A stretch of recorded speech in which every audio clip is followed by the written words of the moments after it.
اور اپنے تمام اداروں کو، جس میں PDMA ہے، جس میں ریسکیو 1122 ہے، ہمارا ہیلتھ ڈپارٹمنٹ ہے، پولیس ڈپارٹمنٹ ہے، سب کو میں شکریہ ان کا بھی ادا کرنا چاہتی ہوں، شاباش بھی دینا چاہتی ہوں۔ کل ایک بہت مشکل دن تھا، کل رات جو تھی سیالکوٹ میں بہت پانی آیا، اور نارووال میں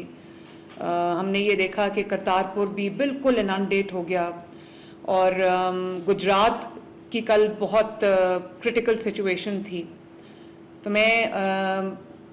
مجھے پتہ ہے کہ آپ لوگ پوری رات فیلڈ میں تھے، کام کرتے رہے تھے، تو میں تمام DCs کو ایک تو شاباش دینا چاہتی ہوں۔ دوسرا، یہ ایک انپریسیڈنٹڈ سچویشن ہے، اور 38 ایئرس کے بعد، پراببلی 4 ڈیکیڈز کے بعد اتنا جو اس طرح سے اربن فلڈنگ ہوئی ہے، فلیش فلڈنگ ہوئی ہے، اور اس کی 2 وجوہات ہیں جو ابھی تک سامنے آئی ہیں۔ وہ تو ایک تو یہ کہ جو ہمارا ارلی مانسون شروع ہوا اور انپریسیڈنٹڈ رین فال ہوئی ہے اس بار، اور وہ 3 مہینے سے زیادہ لاسٹ کیے، اور کئی جگہوں پہ تو تھوڑے کچھ گھنٹوں کے لیے بارش رکتی تھی، کنٹینیوسلی بارش ہوئی ہے۔ اور پھر یہ بھی میرے علم میں آیا ہے کہ جب انڈیا نے ان کے جو ڈیمز تھے ان کی کیپیسٹی جب فل ہو رہی تھی تو انہوں نے پانی جو ہے وہ ریلیز کر دیا، جس کی وجہ سے اچانک اتنا زیادہ جو ہے وہ پانی آیا ہے۔ لیکن جس طرح سے ماشاءاللہ مینجمنٹ ہو رہی ہے، مجھے خوشی ہے اس بات کی۔ ابھی PDMA اور ڈاکٹر رضوان مجھے بتا رہے تھے کہ 2023 میں جب یہ سچویشن ہوئی تھی تو لاسز اس سے کہیں زیادہ تھے۔ لاس جو بھی ہو، سب کو افسوس ہے اس کا، لیکن اچھی بات یہ ہے کہ جو پریپیئرڈنیس اس وقت شو کی ہے ہماری پوری پنجاب کی ایڈمنسٹریشن سے، literally the whole of Punjab is inundated، اور ستلج ہے، راوی ہے، اور جو چناب ہے اس میں انپریسیڈنٹڈ پانی آیا ہے، اور اس پانی کے کہیں اچانک جانے کی اور اس کو کہیں ڈرین ہونے کی، جانے کی کوئی جگہ بھی نہیں ہے۔ تو اس وجہ سے ہمارے بہت سارے جو لو لائنگ ایریاز ہیں وہ زیر آب آ گئے ہیں۔ بہرحال ہم اللہ تعالیٰ سے یہ دعا بھی کرتے ہیں کہ اللہ تعالیٰ سب کو اپنی حفظ و امان میں رکھے، لیکن ہماری پریپیئرڈنیس میں کوئی کمی نہیں ہونی چاہیے۔ اب آج رات جو ہے وہ لاہور میں راوی کے ایریا میں اور شادرہ کے ایریا میں خطرہ ہے، تو میں نے ابھی جو کمشنر لاہور ہیں اور DC لاہور ہیں ان کو میں نے یہ ہدایت کی ہے کہ اپنی جو تیاریاں ہیں ان کو مکمل رکھیں، جو علاقے اس وقت رسک پہ ہیں ان کو کمپلیٹلی ایویکیویٹ کریں، انہوں نے کیا بھی ہے۔ اور اچھی بات یہ ہے کہ جہاں جہاں پانی آیا ہے وہاں پر ایویکیویشنز، ٹائملی ایویکیویشنز کی وجہ سے اللہ تعالیٰ کا شکر ہے کہ جانیں، قیمتی جانیں بچ گئیں۔ اور جو ریلیف کیمپس ہیں ان کے بھی انتظامات آپ سب کی ذمہ داری ہے۔ جہاں جہاں آپ کے پاس ریلیف کیمپس آپ نے بنائے، ایک تو آپ کو انشور کرنا چاہیے کہ وہ لیویبل سائٹس ہوں، کیمپس کا جو ماحول ہے، انوائرمنٹ ہے، اس کو بہتر رکھیں، اور وہاں پر لوگوں کے لیے کھانے کا بندوبست جو ہے، دوائیوں کا بندوبست ہے، ٹینٹس کا جو بندوبست ہے، جو ان کے لیے سونے کے انتظامات ہیں وہ افیکٹیز کے لیے وہ بالکل اچھے ہونے چاہیے۔ اور وہاں پر جو فرسٹ ایڈ کی سہولت ہے، یہ میرے پاس دونوں ہیلتھ سیکرٹریز بیٹھے ہیں،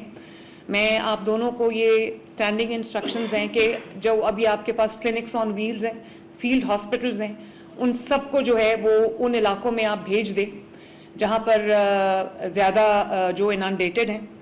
اور وہاں پر جتنی بھی جو بریک آؤٹ ہوتا ہے، جیسے اسکن ڈیزیزز ہیں، جیسے اور ڈینگی کا آج کل بہت خطرہ ہے، پانی کی وجہ سے اور بھی زیادہ ہو جاتا ہے، اور جو واٹر بورن ایریاز میں جو ڈیزیزز ہوتے ہیں جیسے کالرا ہے اور ڈائریا ہے، یہ آپ کے پاس جو ہے وہ ایمپل ہونا چاہیے اسٹاک میڈیسنز کا ہر جگہ، اور جو فرسٹ ایڈ ہے اس کے لیے بھی آپ کو جو جتنے بھی انتظامات کرنے وہ آپ کو تیار رہنا چاہیے، اور مانیٹر کریں سچویشنز کو کہ کہیں پر کوئی آؤٹ بریک اگر ہو تو اس کو کنٹرول کرنے کے لیے ہمارے پاس پورے انتظامات ہوں۔ اور تمام جو ڈسٹرکٹس ہیں ان کو ارلی وارننگ سائنز جو ہے ان کو اس کے اوپر جو ہے وہ نظر رکھنی چاہیے۔ ویدر اپڈیٹس کو لوگوں کو بھی آپ کمیونیکیٹ کریں، خود بھی اس کے اوپر لمحہ بلمحہ جو ہے وہ نظر رکھیں، اور اپنا جو ارلی وارننگ سسٹم ہے اس کو بہت ایفیشینٹ بنائیں, لوگوں کے ساتھ بات کریں, ان کمیونیکیٹ کریں. اور یہ بھی آپ نے دیکھا ہے کہ کچھ لوگ جہاں پہ فلڈ آ رہا ہے وہاں جا کے کھڑے ہیں, راستوں میں کھڑے ہیں, ویڈیوز بنا رہے ہیں, بچے سوئمنگ کے لیے جا رہے ہیں. تو یہ بھی ڈسٹرکٹ ایڈمنسٹریشنز کی ذمہ داری ہے کہ لوگوں کو فور وارن کریں, اور جو آپ کو وہاں پر کرنا پڑتا ہے وہ آپ کریں, لیکن لوگوں کو وہاں جانے سے جو ہے وہ روکنا بھی چاہیے, اور ان کو جو بھی ان کے جو سیفٹی ہیزرڈز ہیں وہ ان کو بتانا چاہیے.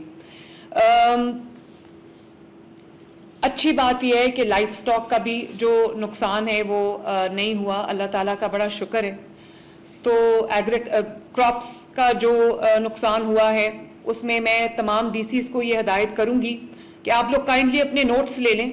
کہ جو لاس شیٹس ہیں, لائف سٹاک کا جو لاس ہے, لائف کا جو لاس ہے, جو لوگوں کے گھروں کو نقصان پہنچا ہے, لوگوں کی جو پراپرٹیز ہیں ان کو نقصان پہنچا ہے, اسپیشلی وہ لوگ جو غریب ہیں اور نادار ہیں, ان کو جہاں پر ان کی جو فصلوں کو نقصان پہنچا ہے یا ان کے جو مال مویشی کو جو نقصان پہنچا ہے, گھروں کو جو نقصان پہنچا ہے, اس کا پورا ساتھ ساتھ آپ کی جو لاس شیٹس ہیں وہ بنتی جانی چاہیے. اور جن لوگوں کو آپ ایویکیویٹ کرتے ہیں ان کو آپ جو ایلیویٹڈ ایریاز ہیں, سیف ایریاز ہیں, وہاں پر آپ ان کو شفٹ کریں. اور آپ یہ ان کے جو لائف سٹاک ہے وہاں بھی, کیونکہ ان کی لائیولی ہوڈ ان کے لائف سٹاک پہ بیس کرتی ہے, ان کے مال مویشی پہ بیس کرتی ہے, تو وہاں پر ان کی جو فوڈر ہے, ان کی واٹر سپلائی ہے, ان کی بھی جو اپنی جو ان کی ڈاکٹرز کی ٹیمز ہیں ان کو آپ ایکٹیویٹ کریں. اور ویکسینیشن جو ہے اس کو بھی جو ہیلتھ سیکرٹریز ہیں ان کو بھی میں کہوں گی کہ اینیملز کی ویکسینیشنز بھی, اور جو پاپولیشن افیکٹڈ ہے ان کی بھی ویکسینیشنز, اور جو اینیملز کے لیے آپ کی جو ویٹنری ٹیمز ہیں ان کو بھی ایکٹیویٹ کریں, ان جگہوں پر ان کو لے کر جائیں جہاں جہاں پہ سینڈ بیگز کے ساتھ آپ روک سکتے ہیں واٹر کا فلو, وہاں پر سینڈ بیگز کو استعمال کریں. اور سی این ڈبلیو یہاں پر نہیں ہے, لیکن یہ سی این ڈبلیو کو چیف سیکرٹری صاحب آپ ہدایت کریں کہ جہاں جہاں پر ڈیمیج ہوا ہے روڈز کا, اور جو بریجز ڈیمیجز ہوئے ہیں. اچھی بات یہ ہے کہ لائف سٹاک کا بھی جو نقصان ہے وہ نہیں ہوا, اللہ تعالیٰ کا بڑا شکر ہے. تو کراپس کا جو نقصان ہوا ہے اس میں تمام ڈی سیز کو یہ ہدایت کروں گی کہ آپ لوگ کائنڈلی اپنے نوٹس لے لیں کہ جو لاس شیٹس ہیں, لائف سٹاک کا جو لاس ہے, لائف کا جو لاس ہے, جو لوگوں کے گھروں کو نقصان پہنچا ہے, لوگوں کی جو پراپرٹیز ہیں ان کو نقصان پہنچا ہے, اسپیشلی وہ لوگ جو غریب ہیں اور نادار ہیں, ان کو جہاں پر ان کی جو فصلوں کو نقصان پہنچا ہے یا ان کے جو مال مویشی کو جو نقصان پہنچا ہے, گھروں کو جو نقصان پہنچا ہے, اس کا پورا ساتھ ساتھ آپ کی جو لاس شیٹس ہیں وہ بنتی جانی چاہیے. اور جن لوگوں کو آپ ایویکیویٹ کرتے ہیں ان کو آپ جو ایلیویٹڈ ایریاز ہیں, سیف ایریاز ہیں, وہاں پر آپ ان کو شفٹ کریں. اور آپ یہ ان کے جو لائف سٹاک ہے وہاں بھی, کیونکہ ان کی لائیولی ہوڈ ان کے لائف سٹاک پہ بیس کرتی ہے, ان کے مال مویشی پہ بیس کرتی ہے, تو وہاں پر ان کی جو فوڈر ہے, ان کی واٹر سپلائی ہے, ان کی بھی جو اپنی جو ان کی ڈاکٹرز کی ٹیمز ہیں ان کو آپ ایکٹیویٹ کریں. اور ویکسینیشن جو ہے اس کو بھی جو ہیلتھ سیکرٹریز ہیں ان کو بھی میں کہوں گی کہ اینیملز کی ویکسینیشنز بھی, اور جو پاپولیشن افیکٹڈ ہے ان کی بھی ویکسینیشنز, اور جو اینیملز کے لیے آپ کی جو ویٹنری ٹیمز ہیں ان کو بھی ایکٹیویٹ کریں, ان جگہوں پر ان کو لے کر جائیں جہاں جہاں پہ سینڈ بیگز کے ساتھ آپ روک سکتے ہیں واٹر کا فلو, وہاں پر سینڈ بیگز کو استعمال کریں. اور سی این ڈبلیو یہاں پر نہیں ہے, لیکن یہ سی این ڈبلیو کو چیف سیکرٹری صاحب آپ ہدایت کریں کہ جہاں جہاں پر ڈیمیج ہوا ہے روڈز کا, اور جو بریجز ڈیمیجز ہوئے ہیں